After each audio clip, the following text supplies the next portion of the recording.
Hello students, কেমন আছো তোমরা? ভালো আছো? This is our beautiful channel Chem Biochem Bala, এবং আমি অয়ন আবার হাজির হয়েছি তোমাদের কাছে থার্মোডাইনামিক্স একটা সুন্দর ছোট্ট টপিক নিয়ে। এটা হচ্ছে introductory part of the second law of thermodynamics. Spontaneous প্রসেসের ওপর কিছু কথা বলবো। স্পন্টেনিয়াস প্রসেস এবং সেখান থেকে এন্ট্রপির concept, physical concept of entropy, এটার উপরে শুধুমাত্র ভিডিওটা থাকবে। ম্যাথমেটিক্যাল কনসেপ্ট পরে আসবো। তো চলো, ভালো আছো নিশ্চয়ই তোমরা? এখন রাত 11:30 বাজছে এবং আমি ভিডিও করছি সেকেন্ড ল অফ থার্মোডাইনামিক্সের ছোট্ট একটা ইন্ট্রোডাক্টরি পার্ট স্পন্টেনিয়াস প্রসেসের উপর। চলো শুরু করছি। Spontaneous process, spontaneous process. তো স্টুডেন্টস, একটা প্রসেস সেটা ফিজিক্যাল হোক বা কেমিক্যাল হোক, ফিজিক্যাল প্রসেস মানে ভৌত পরিবর্তন বোঝাচ্ছে, কেমিক্যাল চেঞ্জ মানে একটা কেমিক্যাল রিঅ্যাকশনস বোঝাচ্ছে।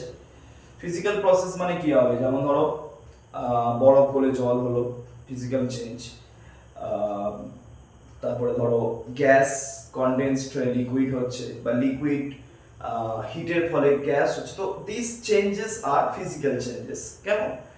কারণ তোমরা জানো, ছোটবেলায় পড়েছো ভৌত পরিবর্তন মানে যেটা যে কোনো মুহূর্তে আমরা বিপরীতমুখী করতে পারি।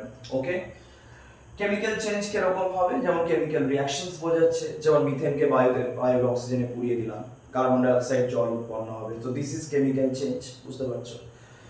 তো সেই process both physical and chemical spontaneous মানে কি? নিজে থেকে ঘটবে। তো নিজে থেকে ঘটার কি কন্ডিশনস, কি শর্ত থাকতে পারে, সো সেটা নিয়ে আমার একটু আলোচনার বিষয় আছে। স্পন্টেনিয়াস প্রসেস দু রকমের হয়, একটা হচ্ছে ড্রাইভিং ফোর্স দ্বারা, আর একটা হচ্ছে ড্রাইভিং ফোর্স ছাড়া। এটা আমরা একটা অন্য সেপারেট ভিডিও বানাবো এটার জন্য।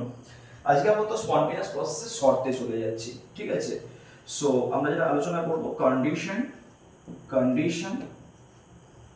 conditions of spontaneous process,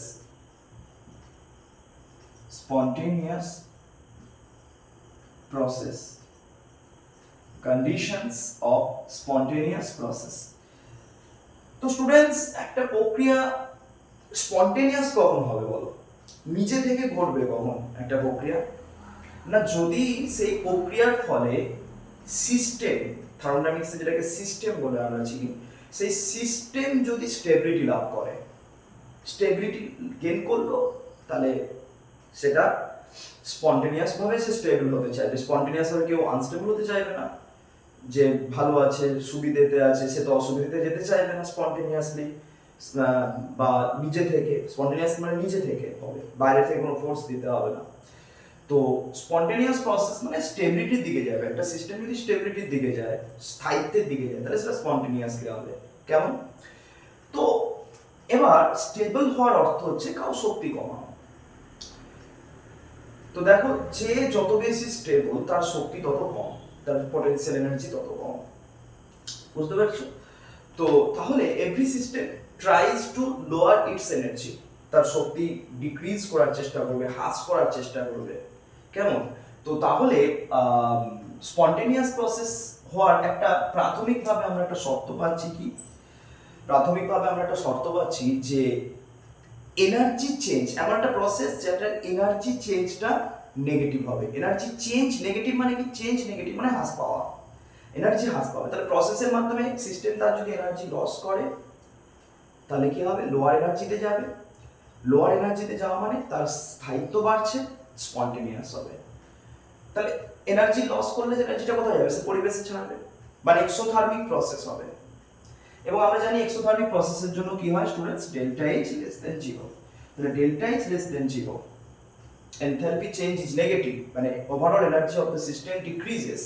This is one of the important conditions of a spontaneous process. Students clear? তাহলে প্রথম শর্ত। কিন্তু এই কন্ডিশনে আমরা ব্যতিক্রম পাচ্ছি। কিরকম ব্যতিক্রম পাচ্ছি? যেমন ধরো এক্সেপশন। এই কন্ডিশনে এক্সেপশন কি হচ্ছে? এই কন্ডিশনের এক্সেপশন হিসেবে আমরা বলতে পারি একটা ফিজিক্যাল প্রসেসের কথা বলছি। কিরকম? ধরো আমার H2O সলিড আছে, H2O সলিড মানে কি বরফ, সেটা H2O লিকুইড হবে। H2O সলিড আছে, সেটা H2O লিকুইড হবে। বরফ বলে জল হচ্ছে, যে টেম্পারেচারটা 0°C হয় কিংবা একটু 0° থেকে উপরে থাকে, এই স্পন্টেনিয়াস প্রসেসটা স্পন্টেনিয়াসলি হবে, বরফ নিজে থেকেই গলে জল হবে। বরফ গলে জল হওয়ার জন্য কিন্তু বাইরে থেকে এনার্জি, মানে বরফ গলে জল হওয়ার তোমাকে বাইরে থেকে এনার্জি দিতে হবে না, এনার্জি অটোমেটিক নেবে, বরফ অটোমেটিক এনার্জি নেবে, নিয়েও জলে পরিণত হবে। জোর করে বরফকে গলাতে হয় না, বরফ নিজে থেকেই গলবে, তাহলে স্পন্টেনিয়াস প্রসেস। কিন্তু এই স্পন্টেনিয়াস প্রসেসে তোমরা জানো যে প্রতি 1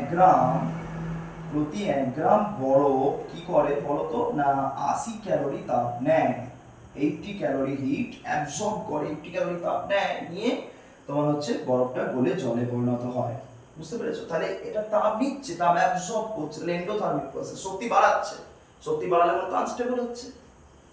কিন্তু এটা আমরা জানি স্পন্টেনিয়াস প্রসেস, তাহলে এটা এমন একটা spontaneous process, it is such a spontaneous process যার জন্য কিন্তু ডেল্টা এইচ গ্রেটার দ্যান 0, কারণ এখানে হিট অ্যাবজর্ব হচ্ছে, তাহলে এনার্জি ইনক্রিজ করছে, তাহলে delta H greater than endothermic process. Clear?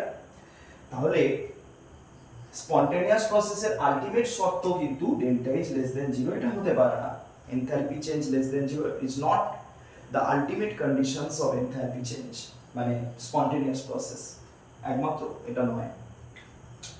তাহলে কি হবে? একমাত্র কন্ডিশন ওটা হতে পারলো না, তাহলে সেকেন্ড কন্ডিশন কি? তো স্টুডেন্টস দেখো, সেকেন্ড কন্ডিশনের দিকে আমরা যাব, তার আগে একটা জিনিস কনসিডার করো। ধরো আমি তোমাদেরকে 10টা বল দিয়েছি, বললাম যে ওই 10টা বল তোমরা মেঝেতে গড়িয়ে দাও, ফ্লোরে গড়িয়ে দাও একসঙ্গে, এবং গড়িয়ে দেওয়ার পর তোমরা তাদের হাত দেওয়া যাবে না। ভালো করে বোঝো, মেঝেতে গড়িয়ে দিয়েছো 10টা বল, কিন্তু তোমরা হাত দিয়ে স্টপ করানো যাবে না, বলগুলো নিজে থেকে স্টপ হওয়ার মতো সুযোগ দিতে হবে। তো সুযোগ দিলাম, স্টপ হলো। তো স্টপ হওয়ার পর স্টুডেন্টসরা বলো তো কোনটা দেখতে পাওয়ার চান্স বেশি হবে? 1 2 3 4 5 6 7 8 9 10,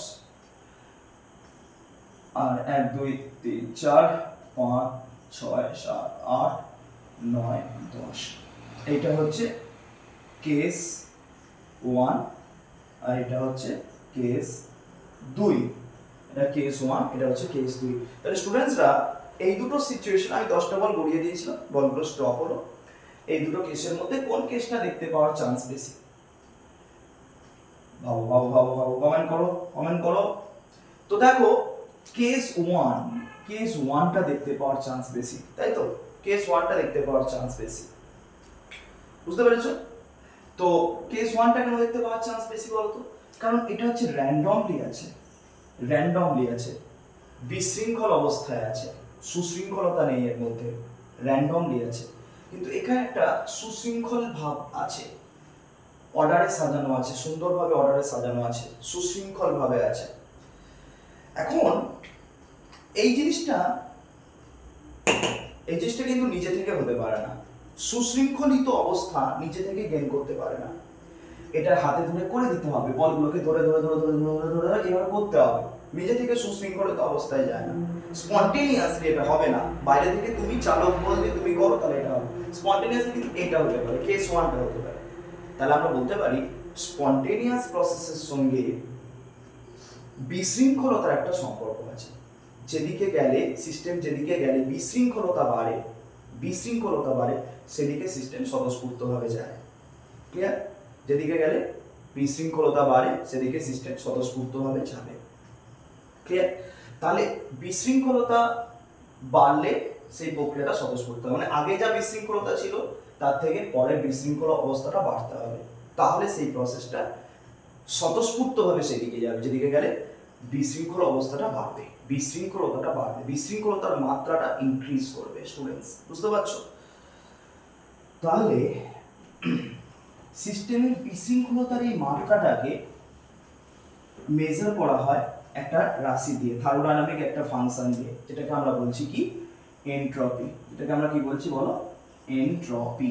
যেটাকে আমরা প্রকাশ করি কি দিয়ে বলো? এস দিয়ে। ক্লিয়ার করতে পারো? সো এনট্রপি কি? এনট্রপি হচ্ছে তন্ত্রের তন্ত্রের বিশৃঙ্খলতা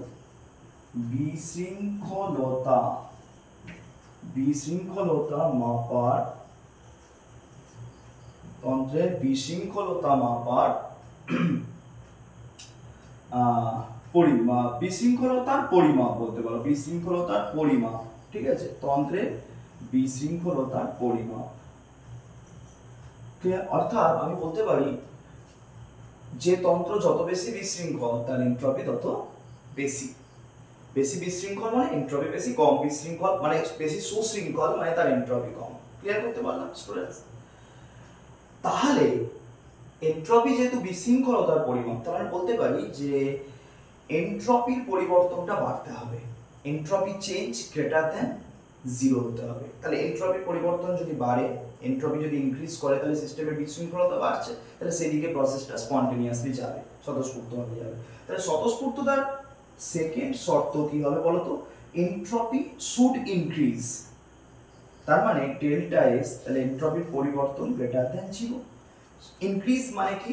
পরিবর্তন গ্রেটার দ্যান 0, পজিটিভ হবে। তাহলে this is the second condition, entropy change is greater than 0 হলে প্রক্রিয়া স্বতঃস্ফূর্তভাবে ঘটবে। কিন্তু মুশকিল হচ্ছে এই কন্ডিশনটারও ব্যতিক্রম দেখতে পাওয়া যাচ্ছে। কিরকম? যে বলছি যদি আমরা লো টেম্পারেচারে রাখি H2O লিকুইড, এখান থেকে H2O সলিড, H2O লিকুইড, এখান থেকে H2O সলিড, ধরো টেম্পারেচারটা আমি -2 ডিগ্রি সি লিখেছি। তো লো টেম্পারেচার, ভেরি লো টেম্পারেচার আমি যদি জল রাখি, সেটা স্বতঃস্ফূর্তভাবে বরফ হচ্ছে, তাকে ধরে ধরে হাতে ধরে ধরে বরফ করতে হচ্ছে না, সে নিজে থেকে বরফ হচ্ছে। এখন একবার ভাবো যে জল লিকুইড স্টেটে আছে, লিকুইড স্টেট মানে সেখানে অণুগুলো ছড়িয়ে ছিটিয়ে আছে দূরে দূরে, ফোর্স অফ ইন্টারঅ্যাকশন কম, একে অপরকে কম বলে আকর্ষণ করছে, একে অপর থেকে দূরে চলে যাচ্ছে, প্রবাহমানতা ধর্ম আছে, মানে বিশৃঙ্খল অবস্থা আছে। কিন্তু যখন সে সলিড হচ্ছে, সলিড মানে কি? কেলাস, বরফ মানে কেলাস আকার, সেখানে গঠনকারী কণাগুলো, H2O কণাগুলো ফিক্সড, দৃঢ়ভাবে আবদ্ধ থাকবে বরফের কেলাসের মধ্যে, ঠিকঠাক জায়গায় থাকবে, তাহলে একদম সুশৃঙ্খল অবস্থায় থাকবে। বুঝতে পারছো? তাহলে এখানে শৃঙ্খলিত অবস্থায়, কিন্তু বিশৃঙ্খল অবস্থা, তাহলে বিশৃঙ্খল অবস্থা থেকে সুশৃঙ্খল অবস্থায় যাচ্ছে, তার মানে এনট্রপি ডিক্রিজ করছে, মানে বিশৃঙ্খলতার মাত্রা বেশি, বিশৃঙ্খলতার মাত্রা কম, বা সুশৃঙ্খলতার মাত্রা বেশি, তাহলে এনট্রপি ডিক্রিজ করছে। তাহলে এটা একটা প্রসেস যেটা স্বতঃস্ফূর্তভাবে হচ্ছে বটে, কিন্তু ডেল্টা এস লেস দ্যান 0, কারণ এক্ষেত্রে এনট্রপি ডিক্রিজ করছে, বিশৃঙ্খলতা ডিক্রিজ করছে। তাহলে বিশৃঙ্খলতা মাত্রা বৃদ্ধি বা এনট্রপি বৃদ্ধি, এটাও তাহলে আলটিমেট শর্ত হচ্ছে না স্বতঃস্ফূর্ত প্রক্রিয়ার জন্য। তখন আলটিমেট কন্ডিশন হিসেবে 3 নম্বর আমাদের কাছে এলো থার্ড কন্ডিশন। থার্ড কন্ডিশন কি না? থার্ড কন্ডিশনে বলা হলো যে কোনো একটা মেনটেন হতে হবে, হয় এনার্জি ডিক্রিজ হতে হবে ডেল্টা এইচ লেস দেন 0, হয় এটা হতে হবে, ঠিক আছে, না হয় কি হতে হবে না ডেল্টা এস গ্রেটার দেন 0, অর্থাৎ বিশৃঙ্খলতা বাড়তে হবে, হয় শক্তি কম হতে হবে, কমতে হবে সিস্টেমে, নালে সিস্টেমে বিশৃঙ্খলতা বাড়তে হবে। যে কোনো একটা কন্ডিশন স্যাটিসফাই হতেই হবে, তবে তো মানে প্রক্রিয়াটা স্বতঃস্ফূর্ত হবে। দুটোই যদি একসঙ্গে স্যাটিসফাই হয় তাহলে খুব ভালো, সোয়েল, তাহলে তো অবশ্যই স্বতঃস্ফূর্ত হবে, ঠিক আছে। না হলে অন্তত একটা শর্ত মানতে হবে, ডেল্টা এইচ লেস দেন 0, আর either delta H less than 0 or delta H greater than 0। বুঝতে পেরেছো? আচ্ছা, তাহলে এটার ভিত্তিতে তাহলে যে কোনো একটা মান্য হলে আমরা বলবো যে প্রক্রিয়া স্বতঃস্ফূর্ত হবে। বুঝতে পেরেছো? তাহলে এটা হচ্ছে স্বতঃস্ফূর্ত প্রক্রিয়ার শর্ত। আলটিমেট শর্ত কি না, হয় ডেল্টা এইচ লেস দেন 0, না হয় ডেল্টা এইচ গ্রেটার দেন 0, যে কোনো একটা মান্য হতেই হবে, তা না হলে কিন্তু প্রক্রিয়া স্বতঃস্ফূর্ত কোনোভাবে হবে না। বুঝতে পেরেছো? যে কোনো একটা হতেই হবে। এবার দেখো, ধরো বিভিন্ন কেস হতে পারে, যেমন ধরো আমরা একটা কেস 1 বললাম, কেস 1 আমরা কি বলছি, ধরো ডেল্টা এইচ গ্রেটার দেন 0, ঠিক আছে, ডেল্টা এইচ গ্রেটার দেন 0 আর ডেল্টা এস গ্রেটার দেন 0, তাহলে এইটা ফেভারেবল, এইটা ফেভারেবল স্বতঃস্ফূর্ত হওয়ার জন্য, কিন্তু এটা আনফেভারেবল, শক্তি হ্রাস না পেয়ে বৃদ্ধি পেয়েছে।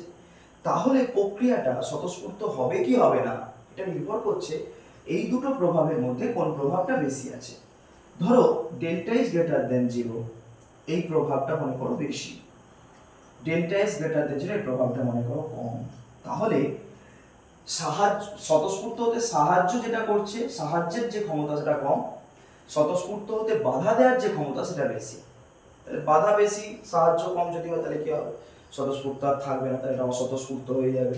তাহলে এই প্রভাব যদি বেশি হয়ে যায় এটার থেকে, যেহেতু এটা আনফেভারেবল, তাহলে এটা অস্বতঃস্ফূর্ত হয়ে যাবে। বুঝতে পেরেছো? তাহলে এটাই যদি উল্টোটা হতো, যেমন ধরো delta is greater than zero, এই প্রভাবটা কম, মানে এনার্জি কম পরিমাণ বাড়ছে কিন্তু এন্ট্রপি অনেক বেশি পরিমাণে বাড়ছে, তাহলে কি হয়ে যাবে, তখন এটা কিন্তু প্রসেসটা কি হয়ে যাবে, স্বতঃস্ফূর্ত হয়ে যাবে। তো এইভাবে বিভিন্ন কন্ডিশন দেখতে হবে। তাহলে delta H R delta S দুটোই যদি ফেভারেবল হয় তাহলে অবশ্যই স্বতঃস্ফূর্ত, দুটোই যদি আনফেভারেবল হয়, মানে ধরো ডেল্টা এইচ গ্রেটার দেন zero, delta S less than zero, এই কন্ডিশনটা মনে করো।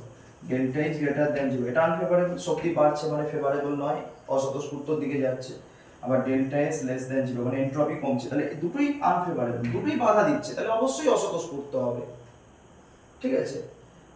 আর অবশ্যই স্বতঃস্ফূর্ত হবে কখন, যদি শক্তি কমে, যেমন ধরো ডেল্টা এইচ লেস দেন জিরো হয়, আর কি হবে, delta S greater than zero হয়। তাহলে এটা দুটোই ফেভারেবল প্রসেস, দুটোই ফেভারেবল প্রসেস মানে অবশ্যই কি হবে, স্বতঃস্ফূর্ত হবে। আর এখানে কি অবশ্যই অস্বতঃস্ফূর্ত হবে, এইটা শক্তি বাড়ছে এন্ট্রপি কমছে, এখানে শক্তি কমছে এন্ট্রপি বাড়ছে, তাহলে এটা ফেভারেবল প্রসেস আছে। তাহলে এটা অবশ্যই স্বতঃস্ফূর্ত, এটা অবশ্যই অস্বতঃস্ফূর্ত। ক্লিয়ার করতে পারলাম? এইবার অন্য কোনো সিচুয়েশন, মানে ধরো একটা যদি ফেভারেবল হয় আর একটা যদি আনফেভারেবল হয়, মানে একটা যদি সাহায্য করে একটা যদি বাধা দেয়, তখন যে প্রভাবটা বেশি তার উপর ডিপেন্ড করবে যে প্রক্রিয়াটা স্বতঃস্ফূর্ত হবে কি হবে না। তাহলে গাইস তোমরা বুঝতে পারলে যে কি শর্তে বা কি কন্ডিশনে কোনো প্রক্রিয়া স্বতঃস্ফূর্ত হতে পারে।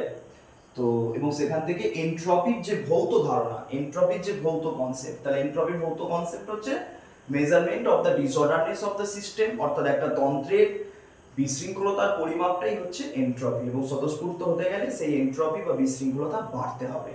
ক্লিয়ার? পরের ভিডিওতে আমরা এন্ট্রপির গাণিতিক তাৎপর্য নিয়ে হাজির হব। ভালো করে পড়তে হবে। All the very best.